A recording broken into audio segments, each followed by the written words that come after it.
Hello friends, good morning. നമ്മുടെ എല്ലാ T V സീരിയലിലേക്ക് എല്ലാവർക്കും സ്വാഗതം. അങ്ങനെ രേവതി പറയുന്നതൊന്നും കേൾക്കാതെ 4 കാലിൽ ഇങ്ങനെ പോവുകയാണ് നമ്മുടെ സച്ചി. അപ്പോൾ ഇത് കണ്ടപ്പോഴത്തേക്കും ചന്ദ്രമതിക്ക് ഭയങ്കര സന്തോഷം. അപ്പോൾ രേവതി ചന്ദ്രയോട് ചോദിക്കുക, സന്തോഷമായില്ലേ അമ്മയ്ക്കെന്ന്? എല്ലാം അമ്മ വിചാരിച്ചതുപോലെ തന്നെ നടന്നില്ലേ എന്ന് രേവതി ചോദിക്കുമ്പോഴേക്കും, അയ്യോ ഞാൻ ഇതിനേക്കാളും പ്രതീക്ഷിച്ചായിരുന്നടി.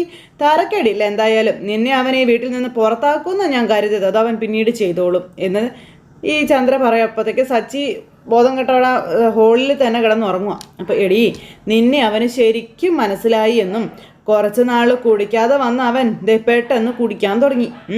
അതിന് കാരണം നീയാടി എന്ന് ചന്ദ്രമതി രേവതിയോട് പറയാട്ടോ. സന്തോഷമായി, എനിക്ക് സന്തോഷമായി. എനിക്ക് ഇപ്പോൾ കുറച്ച് മധുരമൊക്കെ കഴിക്കാൻ തോന്നുക. ഒരു ഹൽവ കിട്ടിയാൽ കൊള്ളായിരുന്നു എന്നൊക്കെ ചന്ദ്ര പറയുമ്പം, മകൻ കുടിച്ചിട്ട് വരുമ്പം ഇത്രയും സന്തോഷിക്കുന്ന ഒരമ്മയെ ഞാൻ ആദ്യമായിട്ടാണ് കാണുന്നത് എന്ന് രേവതി പറയുമ്പോൾ, എനിക്ക് നിന്നെ ഓർത്തിട്ടാടി സന്തോഷമെന്ന് ചന്ദ്ര രേവതിയോട് പറയണു. എന്നും പറഞ്ഞ ചന്ദ്ര എന്നിട്ട് അവിടെ നിന്ന് അങ്ങ് പോവുക. രേവതി അവിടെ ഇരുന്ന് കുറേ നേരം എന്നിട്ട് കരഞ്ഞു. സച്ചേട്ടാ സച്ചേട്ടാ എന്ന് വിളിക്കുമ്പോൾ, നീ പറയുന്ന ഒന്നും ഞാൻ കേൾക്കില്ല, നീ പറയുന്ന ഒന്നും കേൾക്കില്ല എന്നും പറഞ്ഞ് ഇങ്ങനെ അവിടെ കിടക്കുക. അപ്പോൾ സച്ചേട്ടാ നിങ്ങളെൻ്റെ ദൈവം അല്ലെന്നൊക്കെ ചോദിച്ചുകൊണ്ട് രേവതി എന്നിട്ട് സച്ചിയുടെ കയ്യെ പിടിച്ചുകൊണ്ട് ഇങ്ങനെ പറയാം, ദേ നമ്മളെ തെറ്റിക്കാൻ ചുറ്റുമുള്ളവരൊക്കെ വന്നാലും ദേ നമ്മൾ എൻ്റെ ദൈവം എന്നെ കൈവിടില്ല എന്ന് രേവതി ഇങ്ങനെ സച്ചിയോട് ഇരുന്ന് പറയുക കേട്ടോ. സച്ചി ഇതൊന്നും അറിയുന്നില്ലല്ലോ. സച്ചി ഇങ്ങനെ അവിടെ കിടന്ന് ഉറങ്ങുക. കുറച്ച് കഴിഞ്ഞു രേവതി രാവിലെ എഴുന്നേറ്റ് ഇങ്ങ് വരുമ്പോഴത്തേക്കും സച്ചി അവിടെ ഹോളിൽ തന്നെ കിടപ്പുണ്ട്. അപ്പോൾ അച്ഛൻ മോളെ രേവതി എന്നും പറഞ്ഞ് വിളിച്ച് രേവതിയുടെ അടുത്തേക്ക് വരുക കേട്ടോ. അപ്പം ഇതെന്താ ഇവൻ ഇവിടെ കിടക്കുന്നതെന്ന് ചോദിച്ചു. അത് പിന്നെ സച്ചേട്ടൻ ഞങ്ങൾ ഉറങ്ങാൻ കിടന്ന സമയത്താണ് വന്നത്. അപ്പോൾ ഇവിടെ കിടന്നോളാമെന്നും പറഞ്ഞ് ഇവിടെ കിടന്നതാണെന്ന് രേവതി പറയുക കേട്ടോ. അപ്പോൾ അച്ഛൻ വെള്ളമൊക്കെ കുടിച്ച് അവിടെ അങ്ങനെ ഇരിക്കുവാണേ. അച്ഛൻ എന്നിട്ട് ഇങ്ങനെ സച്ചിയെ നോക്കുക. മോളി വീട്ടിൽ വന്നതിന് ശേഷമാണ് ഞാൻ സമാധാനമായിട്ടൊന്ന് കിടന്നുറങ്ങുന്നത് എന്ന് അച്ഛൻ അന്നേരം പറഞ്ഞു. അതിന് മുൻപായിരുന്നെങ്കിൽ ഇവൻ എപ്പോൾ വരും, എങ്ങനെ വരും എന്നൊന്നും എനിക്ക് അറിയില്ലായിരുന്നു എന്ന് രവിയേട്ടൻ രേവതിയോട് പറയാം കേട്ടോ. ഞാൻ ഇവനെയും കാത്ത് ഉറങ്ങാതെ ഈ സോഫയിൽ ഇങ്ങനെ ഇരിക്കുമായിരുന്നു എന്നും പറഞ്ഞു. പിന്നെ പുലരും വരെ അങ്ങനെ ഇരുന്ന് എത്രയോ ദിവസങ്ങളുണ്ടെന്നൊക്കെ അറിയാവോ മോൾക്കെന്നൊക്കെ അച്ഛൻ ഇങ്ങനെ ചോദിക്കാം. കല്യാണം കഴിഞ്ഞതിന് ശേഷം അവൻ ആളാകെ മാറിയല്ലോ, പിന്നെ മോൾ അവനെ ശരിക്കും മാറ്റിയെടുത്തല്ലോ എന്നും പറഞ്ഞു. അപ്പോൾ അതൊക്കെ കേട്ട് കഴിഞ്ഞപ്പോഴത്തേക്കും രേവതിയുടെ ഉള്ളു കിടന്ന് പൊള്ളുക. രേവതിയാണ് സങ്കടപ്പെട്ട് ഇങ്ങനെ അവിടെ നിൽക്കുക കേട്ടോ. അപ്പോൾ അത് കഴിഞ്ഞപ്പോഴത്തേക്കും നമ്മുടെ രേവതി അച്ഛൻ കുടിച്ച ഗ്ലാസ് വാങ്ങിച്ചിട്ട് അവിടെ നിന്ന് പോയി. ആ സമയത്ത് സച്ചി എഴുന്നേറ്റു. സച്ചി അച്ഛൻ വന്നിരുന്നത് കണ്ടില്ല. അപ്പോൾ സച്ചി ചാടി അങ്ങോട്ട് എഴുന്നേറ്റു. നീ എന്താടാ സ്വപ്നം കണ്ടോ എന്ന് അച്ഛൻ ചോദിച്ചു. ഇല്ല എന്ന് പറഞ്ഞു. നീ എന്താ ഇന്ന് വണ്ടിയിൽ ഓട്ടോ ഒന്നും പോകുന്നില്ലേ? പോകുന്നുണ്ടച്ചാ, പോകണം എന്ന് പറഞ്ഞ് സച്ചി അവിടെ നിന്ന് എഴുന്നേക്കുക. എഴുന്നേക്കാൻ പറ്റാതെ ഇങ്ങനെ അവിടെ നിന്ന് ഒരുമാതിരി വേച്ചൊക്കെ പോകുക കേട്ടോ. അച്ഛൻ പക്ഷെ അത് ശ്രദ്ധിച്ചില്ല. അദ്ദേഹം അവിടെ ഇങ്ങനെ ഇരിക്കുന്നു. സച്ചി പോയി മുഖമൊക്കെ കഴുകി ഇങ്ങ് വന്നപ്പോഴത്തേക്കും രേവതി ചായ ആയിട്ട് വന്നു. ചായ എന്ന് പറയുമ്പം ഭർത്താവ് പറയുന്ന അനുസരിക്കാത്ത ഭാര്യയുടെ കൈകൊണ്ട് തരുന്നൊന്നും കഴിക്കരുതെന്നാണ് പറയാറ് എന്ന് സച്ചി രേവതിയോട് പറഞ്ഞു. ഇങ്ങനെയുള്ള ഭാര്യമാരുടെ കൂടെ ജീവിക്കണമെങ്കിലേ ചായയും കോഫിയൊന്നും പോരാ, മദ്യം തന്നെ വേണം എന്ന് സച്ചി രേവതിയോട് പറയാം. അത് പുറത്ത് ഇഷ്ടം പോലെ കിട്ടാനുണ്ട്, ഞാൻ കഴിച്ചോളാമെന്നും സച്ചി രേവതിയോട് പറഞ്ഞിട്ട് അവിടെ നിന്ന് അങ്ങ് പോന്നു. അപ്പോൾ ആ ചായ ആയിട്ട് നമ്മുടെ ചന്ദ്രയുടെ അരികിലേക്ക് രേവതി വന്നു. ചന്ദ്ര അത് മേടിച്ച് കുടിക്കുക ഒരു ഉളുപ്പുമില്ലാതെ. അവൻ വാങ്ങുന്നത് കണ്ടില്ലല്ലോ, വിശ്വസിച്ച് കുടിക്കാമല്ലോ അല്ലേ എന്ന് ചന്ദ്ര പറയുമ്പം, ഓ എൻ്റെ പൊന്ന ചന്ദ്ര, രാവിലെ കട തുറന്നതല്ലേ ഉള്ളൂ, അപ്പോഴേക്ക് നീ തുടങ്ങിയോ എന്ന് ചോദിച്ചു. അന്നേരം എന്ന് പറഞ്ഞിരിക്കുക ചന്ദ്ര. ഇപ്പോൾ രേവതി സങ്കടത്തോടു കൂടി സച്ചിയെ നോക്കിയിട്ട് അങ്ങോട്ടേക്ക് പോയി. അപ്പോൾ എന്നാ ചെയ്യണമെന്ന് രേവതിക്ക് അറിയില്ല. രേവതി ആകെ സങ്കടപ്പെട്ട് ഇങ്ങനെ നിൽക്കുക കേട്ടോ.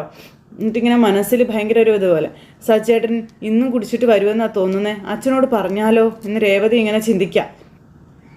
ഞാൻ നേരിട്ട് പറഞ്ഞാൽ അതിൻ്റെ പേരിൽ പ്രശ്നം ഉണ്ടാക്കുമെന്ന് രേവതി പറയാം. ഇദ്ദേഹം ഇന്നലെ കുടിച്ചിട്ട് വന്ന കാര്യം അച്ഛനെ അറിയിച്ചേ പറ്റുമെന്നും ഇല്ലെങ്കിൽ ഇന്ന് വീണ്ടും കുടിക്കുമെന്ന് രേവതി മനസ്സിൽ ചിന്തിക്കുക. അപ്പോൾ എന്താ ഒരു വഴി എന്ന് ആലോചിച്ചുകൊണ്ട് ഇങ്ങനെ നിൽക്കുമ്പോൾ സച്ചി റൂമിൽ ചെല്ലുന്നതും കുളിക്കാനായിട്ട് ഡ്രസ്സ് മാറുന്നതും കാറിൻ്റെ കീ എടുത്ത് മാറ്റിയിടുന്നതും ബെഡിലേക്ക് ഇടുന്നതും രേവതി കണ്ടു. എന്നിട്ട് സച്ചി ബാത്റൂമിലേക്ക് കയറിപ്പോയി. അപ്പോൾ വെള്ളത്തിൻ്റെ ശബ്ദം കേട്ടപ്പോഴത്തേക്കും രേവതി നൈസായിട്ട് ചെന്നിട്ട് ആ കാറിൻ്റെ കീ അങ്ങോട്ട് എടുത്തു. ഇന്നിനി എന്തായാലും കുടിച്ചിട്ട് വരാൻ ഞാൻ സച്ചേട്ടനെ സമ്മതിക്കില്ല. അപ്പോൾ ഇന്നലെ കുടിച്ചിട്ടാണ് വന്നതെന്ന് സച്ചേട്ടനെ അറിയിക്കും. അപ്പോൾ ഈ താക്കോലെടുത്ത് മാറ്റിയാൽ സച്ചേട്ടൻ ഇത് അന്വേഷിക്കുമ്പോൾ കാര്യം അച്ഛൻ തിരക്കും. സച്ചേട്ടൻ ഇന്നലെ കുടിച്ചിട്ട് വന്നതെന്ന് അച്ഛൻ മനസ്സിലാക്കും. കണക്കിന് കൊടുത്തോളും, അച്ഛനെ പേടിച്ചേ പിന്നെ കുടിക്കില്ല എന്നൊക്കെ പറഞ്ഞുകൊണ്ട് രേവതി ഇങ്ങനെ മനസ്സിൽ ഉറപ്പിച്ച് ആ ഒരു കീ എടുത്തുകൊണ്ട് പോവുക. അത് കഴിഞ്ഞപ്പോഴത്തേക്കും ചന്ദ്ര ഭയങ്കര സന്തോഷത്തിൽ അവിടെ ഇരിക്കുമ്പോൾ ഭയങ്കര ഇതായിട്ടിരിക്കുക. അപ്പോഴത്തേക്കും രവിയേട്ടൻ ചോദിച്ചു, നിനക്ക് എന്നാ പറ്റി? ഭയങ്കര സന്തോഷത്തിലാണ് രാവിലെ തന്നെ. മനസ്സിൽ ആഗ്രഹിച്ച കാര്യങ്ങൾ നടക്കുമ്പോൾ ആർക്കായാലും സന്തോഷം തോന്നില്ലേ രവിയേട്ടാ എന്ന് ചന്ദ്ര. അതെന്ത് കാര്യമെന്ന് ചോദിച്ചു. അപ്പോൾ അതൊക്കെ ഉണ്ട് എന്ന് പറഞ്ഞുകൊണ്ട് ഇങ്ങനെ ചന്ദ്രമതി ഇരുന്ന് കാപ്പി കുടിക്കുക. അപ്പോൾ രേവതി ആ കീ എടുത്ത് പതുക്കെ അവിടെ നിന്ന് പോകണം. അപ്പോൾ ഇറങ്ങി വന്നപ്പോഴത്തേക്കും അമ്മയും അച്ഛനും അവിടെ ഇരിക്കുകയല്ലേ. ചന്ദ്ര അന്നേരത്തേക്കും രേവതി ഇങ്ങനെ ഒരുമാതിരി പുച്ഛഭാവത്തോടെ നോക്കുക കേട്ടോ. രേവതി തള്ളയെ മൈൻഡ് ചെയ്യാതെ അവിടെ നിന്ന് പോവുകയും ചെയ്തു. അപ്പോഴത്തേക്കും രവിയേട്ടൻ അവിടെ നിന്ന് അശോകൻ ചേട്ടനെ വിളിക്കുക, വൈകിട്ട് നടക്കാൻ ഇറങ്ങില്ലേ എന്നൊക്കെ ചോദിച്ചപ്പോൾ ചന്ദ്രത എത്തി വലിഞ്ഞിങ്ങനെ നോക്കുക കേട്ടോ നമ്മുടെ രേവതിയെ. ചന്ദ്ര ഇങ്ങനെ എന്നൊക്കെ പറഞ്ഞുകൊണ്ട് തന്നെ ഗോഷ്ടിയൊക്കെ കാണിക്കുന്നതൊക്കെ രവിയേട്ടൻ ശ്രദ്ധിച്ചു. അപ്പം നിനക്കെന്താടി വട്ടായോ എന്ന് അച്ഛൻ ചോദിച്ചേ. വെറുതെ ചുമ്മാ ചിരിച്ചുകൊണ്ടിരിക്കുന്നത്. അപ്പം ചെറിയൊരു വട്ട എന്ന് ചന്ദ്ര പറയാം. അപ്പോൾ എന്താ കാര്യം ഇതെന്ന് പറഞ്ഞുകൊണ്ട് രവിയേട്ടൻ ഇങ്ങനെ അവിടെ ഇരിക്കുക. ഭയങ്കര സന്തോഷവതിയായിട്ടാണ് ചന്ദ്രമതി എന്ന് കാണുന്നത്. എന്നാൽ സച്ചി കുളിയൊക്കെ കഴിഞ്ഞ് ഒരുങ്ങി റെഡിയായിട്ട് വന്നപ്പോഴത്തേക്കും പിന്നെ കീ എടുക്കാൻ നോക്കിയപ്പോൾ കീ കാണാനില്ല. ഇതെവിടെ പോയി? ഞാൻ ഇവിടെ വെച്ചാണല്ലോ എന്ന് പറഞ്ഞുകൊണ്ട് സച്ചി അതിലേക്ക് ഒരു നീക്ക് നോക്കി, പക്ഷെ കിട്ടിയില്ല. ചേടാ ഇതെവിടെ പോയി? എന്നാലും എവിടെ പോയി കാണുമെന്ന് പറഞ്ഞുകൊണ്ട് ഇങ്ങനെ അങ്ങോട്ടും ഇങ്ങോട്ടും തപ്പി നടക്കുക. അത് കഴിഞ്ഞപ്പോഴത്തേക്ക് ഹോളിൽ വന്ന് നോക്കിയപ്പോൾ അച്ഛൻ ചോദിച്ചു, എന്താണ് നീ തേടുന്നതെന്ന് ചോദിച്ചു. അല്ല കാറിൻ്റെ കീ കാണുന്നില്ല അച്ഛാന്ന് പറഞ്ഞു സച്ചി. നീ എവിടെ വെച്ചതെന്ന് എനിക്ക് ഓർമ്മയില്ലേ എന്ന് അച്ഛൻ ചോദിച്ചു. കീ ഞാൻ ഇവിടെയാണോ അതോ റൂമിലാണോ എന്നും പറഞ്ഞുകൊണ്ട് ഇങ്ങനെ നിൽക്കുമ്പം രാത്രി ബോധം ഉണ്ടെങ്കിലല്ലേ എവിടെ വെച്ചതെന്ന് ഓർമ്മയുണ്ടാവുള്ളൂ എന്ന് ചന്ദ്ര അന്നേരം പറയാം. സച്ചി അന്നേരം ഇങ്ങനെ നിൽക്കുക. അപ്പോഴത്തേക്ക് രേവതി അങ്ങോട്ടേക്ക് ഇറങ്ങി വന്നു കേട്ടോ. രേവതി ഇങ്ങനെ വന്നിങ്ങനെ നിൽക്കുകയാണ്. അപ്പോൾ സച്ചി ഇങ്ങനെ രേവതിയെ തുറച്ച് നോക്കിയിട്ട് ഇങ്ങനെ അവിടെ നിൽക്കുക. അപ്പോൾ രേവതി അച്ഛനെയും നോക്കി. നിങ്ങൾ കിടന്നത് കൊണ്ട് ഇവൻ്റെ ആട്ടം കാണാനുള്ള ഭാഗ്യം നിങ്ങൾക്കുണ്ടായില്ല. 4 കാലിലായിരുന്നു അവൻ ഇന്നലെ വന്നത് എന്നും പറഞ്ഞുകൊണ്ട് അമ്മ ഇങ്ങനെ പറയാം. പണ്ടത്തെ സ്റ്റൈല് തന്നെ ഒരു മാറ്റവും ഇവനില്ല എന്നൊക്കെ പറയുമ്പോൾ അച്ഛനിങ്ങനെ സച്ചിയെ നോക്കി. കുറേ കാലം തടയിലെടുത്ത് വെച്ച് കെട്ടവളെ തറയിൽ എറിയുന്നത് കണ്ടു. അവൾക്ക് കിട്ടണോ അത്?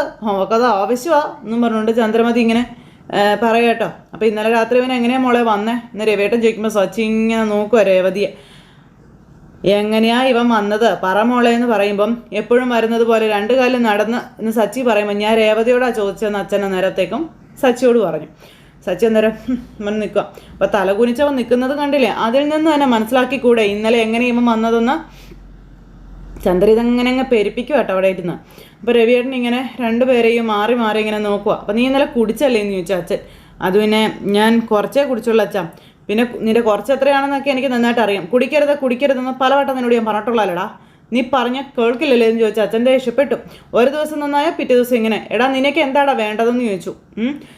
കാറിൻ്റെ കീ എവിടെയാണ് വെച്ചതെന്ന് ഓർമ്മയില്ല പോലും. നീ എങ്ങനെ ഇവിടം വരെ എത്തിയേ എന്ന് അച്ഛൻ എന്നിട്ട് മോനോട് ചോദിക്കട്ടപ്പോൾ സച്ചി വഴക്ക് പറയുന്നതായിട്ട് രേവതി വിഷമിച്ച് ഇങ്ങനെ അവിടെ നിൽക്കുക. പക്ഷേ വേറെ മാർഗ്ഗമില്ലല്ലോ.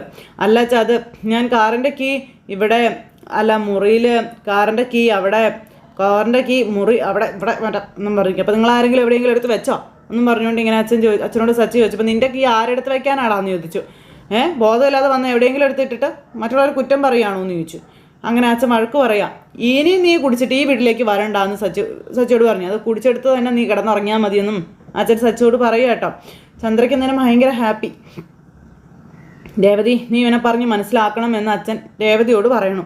തിരുത്തിയേ പറ്റൂ, തിരുത്തണം. അപ്പം അവളോ തിരുത്താനോ? ബെസ്റ്റ്. ഇവൻ അങ്ങനെ തന്നെ നടക്കണമെന്നാണ് ഇവരുടെ ആഗ്രഹം. എന്നാലല്ലേ അവൾ മനസ്സിൽ വിചാരിച്ച കാര്യങ്ങൾ മുഴുവനും നടക്കൂ എന്ന് ചന്ദ്ര പറയണം. നീ ആദ്യം വായടക്കടി എന്ന് പറഞ്ഞ രവിയേട്ടൻ ചന്ദ്രക്കിട്ടുള്ളത് അവിടെ ആദ്യം തന്നെ കൊടുത്തു.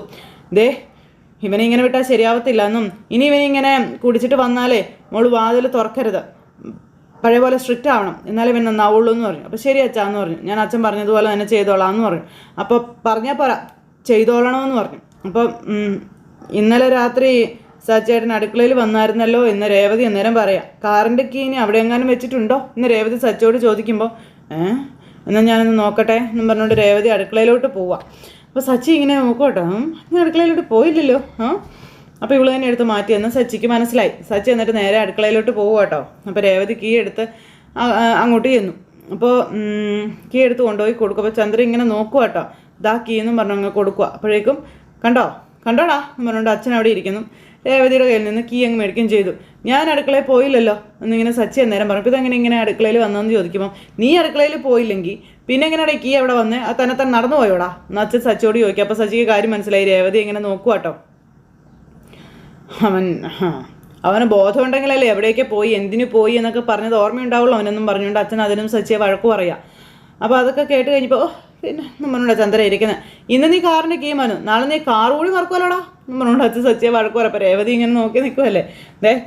നിർത്തുന്നതാ നിനക്ക് നല്ലത്, ഞാൻ പറഞ്ഞില്ല എന്ന് വേണ്ട എന്ന് പറഞ്ഞ് അതിനും വഴക്ക് പറയുമ്പോഴും രേവതി ഇങ്ങനെ നോക്കും കേട്ടോ. അപ്പോൾ അച്ഛന് ഭയങ്കരമായിട്ട് ദേഷ്യം വരുന്നുണ്ടെന്നുള്ളത് സച്ചിക്ക് മനസ്സിലായി. എന്ന് പറഞ്ഞിട്ട് രേവതിയും കൊടുത്തപ്പോൾ സച്ചി അതൊരു തട്ടിപ്പറിച്ചങ്ങ് മേടിച്ചു. എന്നിട്ട് സച്ചി അങ്ങ് പോയി. രേവതി എന്നിട്ട് അടുക്കളയിൽ പാത്രം കഴിക്കൊണ്ടിരിക്കുക. അപ്പോൾ സച്ചി അടുക്കളയിലേക്ക് വന്നു. നീ എന്തായാലും ആളെ കളിയാക്കാണെന്ന് ചോദിച്ചു. ഞാൻ ബോധമില്ലാതെ ഒന്നും അല്ല ഇന്നലെ രാത്രി വന്നത്, എന്താ നടന്നതെന്ന് എനിക്ക് നല്ല ഓർമ്മയുണ്ട്. ഞാൻ അടുക്കളയിലേക്ക് വന്നിട്ടേ ഇല്ല എന്നും സച്ചി പറയാം. നീ എന്നോട് ഭക്ഷണം കഴിക്കാൻ പറഞ്ഞു, ഞാൻ വേണ്ടാന്ന് പറഞ്ഞു അവിടെ പോയി കിടന്നു. ഞാനിവിടെ വന്നിട്ടേ ഇല്ല എന്നും സച്ചി രേവതിയോട് പറയാം. രേവതി നിന്ന് മറുപടി എടുക്കാതെ പാത്രം കഴുകിക്കൊണ്ടേ ഇരിക്കുക കേട്ടോ.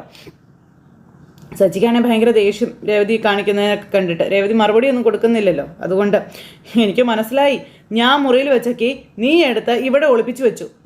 ഇന്നലെ ഞാൻ കുടിച്ചിട്ടാ വന്നെന്ന് അച്ഛനെ അറിയിക്കാൻ വേണ്ടിയിട്ടല്ലേ നീ ഇങ്ങനെയൊക്കെ ചെയ്തതെന്നൊക്കെ സച്ചി ചോദിക്കും. എന്നിട്ട് ഒന്നും അറിയാത്തതുപോലെ അവൾ അഭിനയിക്കുന്നു, നിന്റെ അഭിനയം എന്തായാലും കൊള്ളാം എന്നൊക്കെ പറഞ്ഞ് സച്ചി ഇങ്ങനെ പറയുമ്പോഴും രേവതി അത് മൈൻഡ് ചെയ്യുന്നില്ല.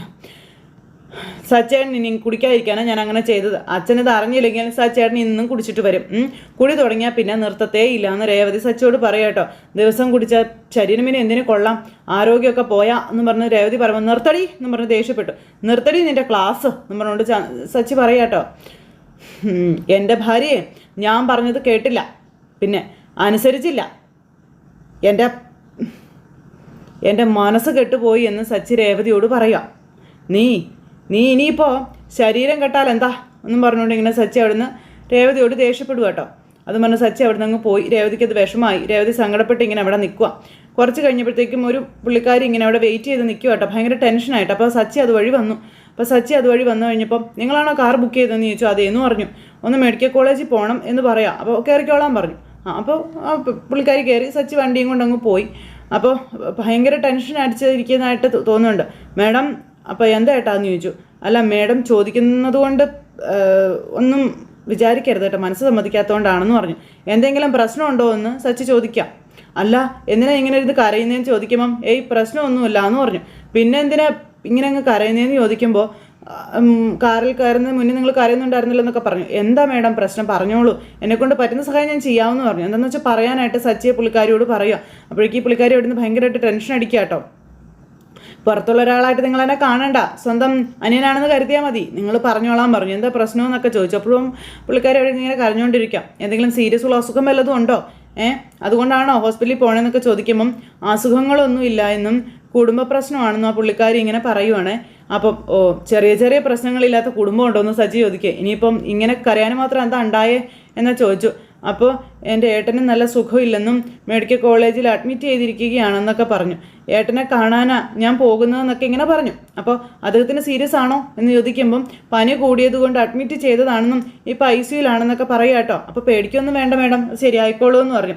അതിനിങ്ങനെ കരഞ്ഞാലോ ചോദിച്ചു. അപ്പോൾ അതൊന്നും അല്ല പ്രശ്നം, ഞാൻ എൻ്റെ ഭർത്താവ് ഏട്ടനും തമ്മിൽ പരസ്പരം മിണ്ടാറില്ല എന്ന് പറഞ്ഞപ്പോൾ ഇവരുടെ സെയിം പ്രശ്നം. കുറച്ച് വർഷങ്ങൾക്ക് മുൻപ് 2 പേരും കൂടി വഴക്കിട്ടതാണെന്നും പിന്നെ അതിനുശേഷം അവർ കാണാറും മിണ്ടാറും ഒന്നും ഇല്ല എന്നൊക്കെയുള്ള കാര്യങ്ങളിങ്ങനെ പുള്ളിക്കാരി പറയുക. എന്നോട് ഏട്ടനെ കാണരുത് മിണ്ടരുതെന്നൊക്കെയാണ് പറഞ്ഞിരിക്കുന്നതെന്ന് ആ ചേച്ചി ഇങ്ങനെ പറയാം സച്ചോട്. ഏട്ടനെ കണ്ടു എന്ന് അറിഞ്ഞാൽ എന്നെ പിന്നെ ഭർത്താവ് വീട്ടിൽ കയറ്റില്ല എന്ന കാര്യം പറഞ്ഞ്, അതുകൊണ്ട് ഞാനിപ്പോൾ ഏട്ടനെ വിളിക്കാറും കാണാറും ഒന്നും ഇല്ല എന്നും പറഞ്ഞു. പിന്നെ കുറേ കാലമായി ഞാൻ എൻ്റെ ഏട്ടനെ ഇന്ന് കണ്ടിട്ട് എന്നൊക്കെ ഇങ്ങനെ പറഞ്ഞ് കരയാം. അപ്പോഴത്തേക്ക് സച്ചി ഇങ്ങനെ നോക്കുക. സെയിം പ്രശ്നം വീട്ടിൽ. അങ്ങനെ അതിരുന്ന് ഭയങ്കര കരച്ചിലാണ്. അപ്പോൾ ചെറിയ വയസ്സ് മുതൽ എന്നെ വളർത്തിയതും പഠിപ്പിച്ചതും ഒക്കെ എൻ്റെ ഏട്ടനാണെന്നും പിന്നെ എന്നെ കല്യാണം കഴിപ്പിച്ച് അയച്ചതും എൻ്റെ ഏട്ടനാണെന്നൊക്കെ പറഞ്ഞ് ആ പെണ്ണ് കരയുന്നത്. എന്നെ അദ്ദേഹത്തിന് അത്രയ്ക്ക് ജീവനാണെന്നൊക്കെ പറഞ്ഞുകൊണ്ട് ഇങ്ങനെ പറയുമ്പോൾ സച്ചി ഇതെല്ലാം കേട്ട് ഇങ്ങനെ ഇരിക്കുകയല്ലേ.